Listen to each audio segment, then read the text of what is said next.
नमस्कार. पत्रिकेचं गुणमिलन करताना, विवाह जमताना, पत्रिका जुळवताना बऱ्याचदा मंगळ ग्रह अडचणीचा ठरतो, धोकादायक ठरतो आणि त्रासदायकही ठरतो. कधीकधी हा मंगळ ग्रह खलनायकाचं काम करतो. अनेक प्रेमविवाह मंगळ ग्रह आडवा आल्याने मोडल्याचं पाहण्यात येतं. मंगळाबद्दल मनामध्ये अनेकांच्या भीती असते आणि मग या भीतीपोटी कोणीतरी काहीतरी उपाय सांगतो. ते उपाय केले जातात. आपली बुद्धी गहाण ठेवली जाते. सारासार विचार विवेक आपला सुटतो. अशा गोष्टी आपल्याला प्रकर्षाने पाहायला मिळतात, माझ्या पाहण्यामध्ये येतात. म्हणून मी ठरवलं की आता जी ज्योतिषशास्त्राच्या चष्म्यातून म्हणून मी एक सिरीज करतो आहे, त्या सिरीजमध्ये आजचा पहिला व्हिडिओ मंगळ आणि पत्रिकेतील मंगळ याच्याबद्दल मी बोलणार आहे आणि दुसऱ्या व्हिडिओमध्ये मंगळ ग्रह खरोखरच इतका भीतीदायक आहे का याचा उहापोह मी दुसऱ्या व्हिडिओमध्ये करणार आहे.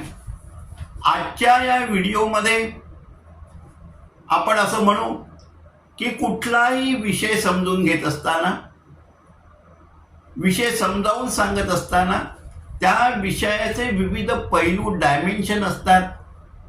त्या विषयाला अनेक कंगोरे असतात आणि विषयाला अनेक माहिती चिकटलेली असते. ती जर आपल्याला नसेल तर तो विषय आपल्याला नीट समजत नाही, त्याचं नीट आकलन होत नाही आणि विषय समजावून सांगायला सुद्धा ते कठीण जातं.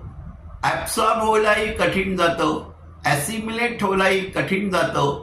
म्हणून मी आज मंगळ ग्रह आणि पत्रिकेतील मंगळ ग्रह याची तुम्हाला ओळख करून देणार आहे. आता मी तुम्हाला आपल्या सूर्यमालेचं एक चित्र दाखवितो.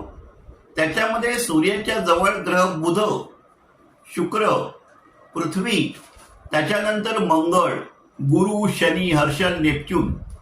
मंगळ, गुरु, शनी, हर्षल, नेपच्यून हे पृथ्वीच्या सूर्याभोवतीच्या भ्रमणकक्षेच्या पलीकडे आहेत, बहिर्ग्रह आहेत. मंगळ हा पहिला बहिर्ग्रह आहे. या चित्रामध्ये ते तुम्हाला नीट स्पष्ट होईल. मंगळ हा बहिर्ग्रह असल्यामुळे आपल्याला रात्री आकाशामध्ये बराच काळ तो दिसतो. आता मी आणखीन एक चित्र दाखवतो. या चित्रामध्ये मंगळाचा अक्ष 25 अंशावर कललेला आहे. पृथ्वीचा अक्षही 24 अंशावर कललेला आहे. यामुळे एक गोष्ट आपल्याला कॉमन लक्षात येते.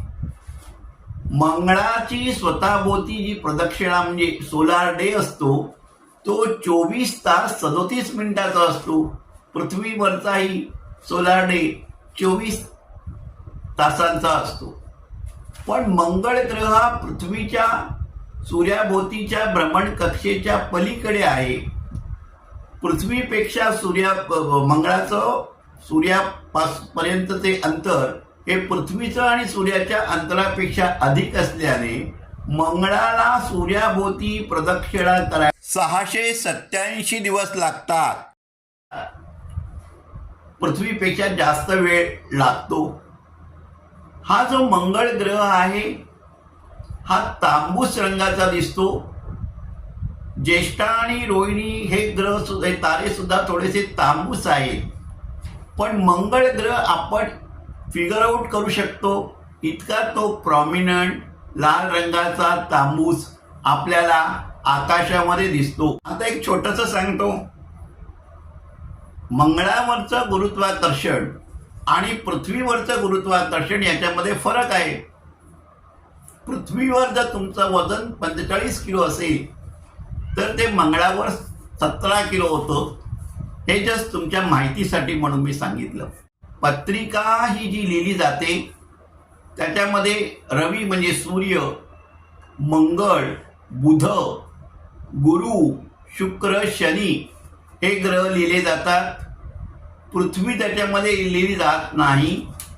पृथ्वीचा उपग्रह चंद्र पत्रिकेमध्ये लिहिला जातो. राहू आणि केतू हे 2 ग्रह छायाग्रह आहेत, त्यांना मटेरियल एक्झिस्टन्स नाही.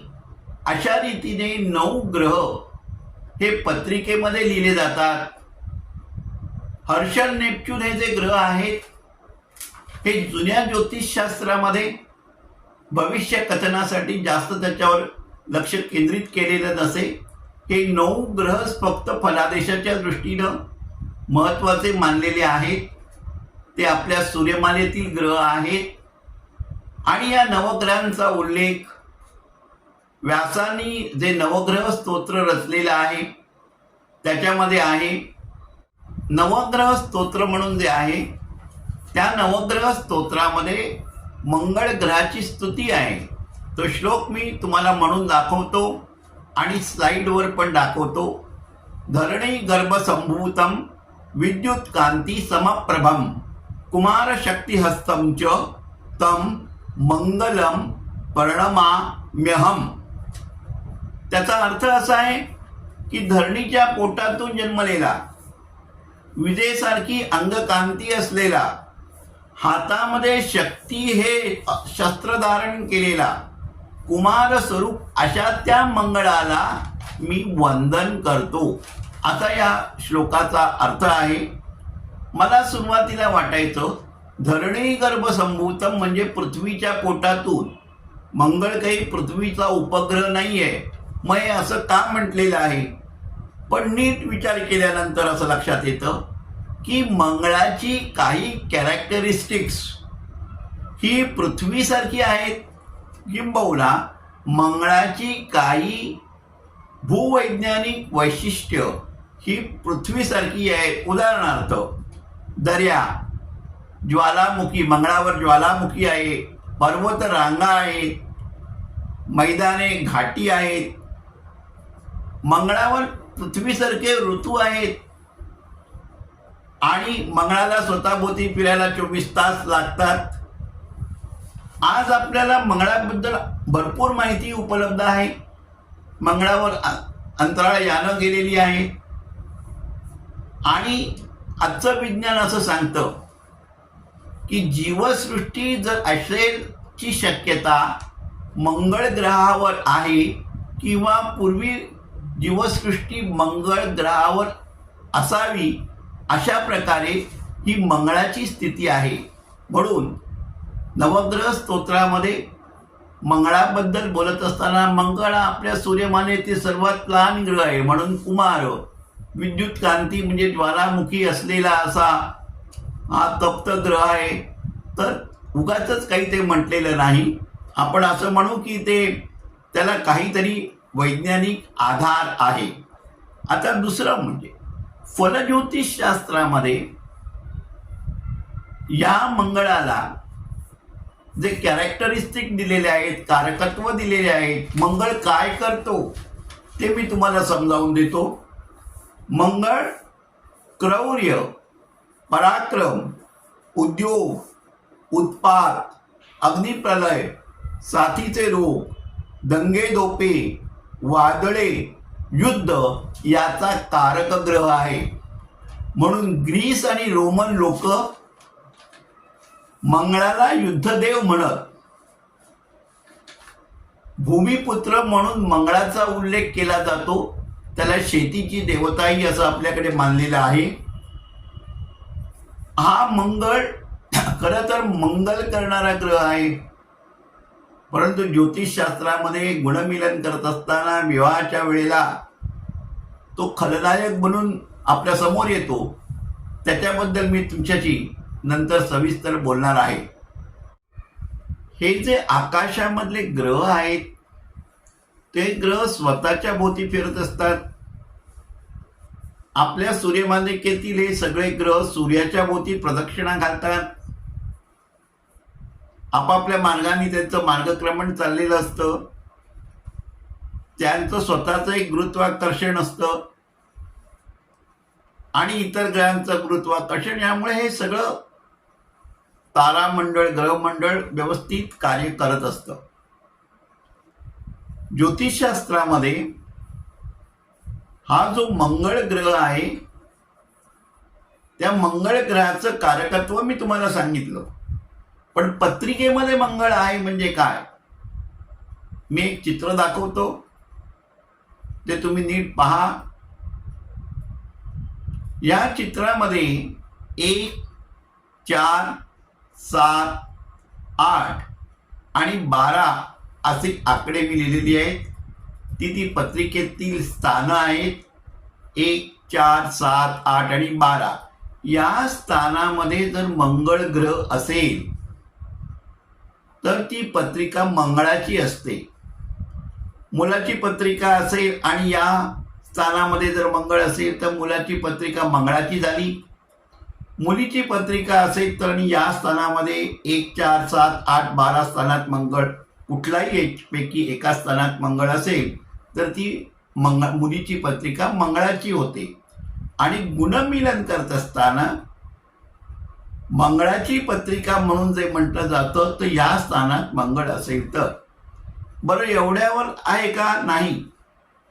हा मंगळ कुठल्या राशीचा आहे, किती अंशावर आहे, कुठल्या नक्षत्रात आहे, या मंगळावर इतर कुठल्या ग्रहांची दृष्टी आहे, तो दुसऱ्या कुठल्या शुभग्रहाच्या युतियोगामध्ये आहे का,